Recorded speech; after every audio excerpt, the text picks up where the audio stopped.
Welcome back. Paul, earlier in the program we heard from Common Ground volunteer Paula Peterson about turning cows and calves out to pasture.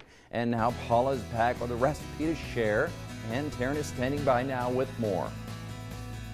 We love Wednesdays because that's when our Common Ground volunteers typically come into the studio. We've got Paula Peterson here today.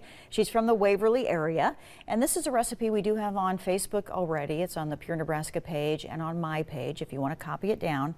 I need to know where you found this recipe because it sounds like your husband loves it. Yeah, he did. Tom and Zach both are big thumbs up on this. It's one of those that pops up on Facebook that somebody had, and then I kind of tweak it to make it more for us, because I like crunchy, so you can do nuts if you want. If you don't want coconut, sometimes I just do the pudding, pineapple, and Cool Whip for Tom. Okay. This is just crushed pineapple.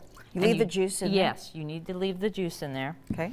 And then vanilla pudding mix. And I find it fun to use like the French vanilla pudding, or you could use like the cheesecake. Is this the cook and serve type, or no, the instant? The instant. The instant, okay. The instant. And then one thing of Cool Whip. Because, I mean, come on. Got to have Cool Whip. You got to have Cool Whip. And Tom would still put more Cool Whip on top of it. And you could use the light Cool Whip, again, if you're cutting calories. Yes, yes. And then mini marshmallows, because you have to have that fun. Do you like coconut? I do love coconut, okay. Yeah. We like coconut in our house. And then this just mix up. And if you let it set for, honestly, a half hour, it's going to get all nice and gooey. And I made that one yesterday. And the flavors are just even more together. When I go to scoop it out, I try to use the ice cream. It makes it just kind of look fun in the bowl.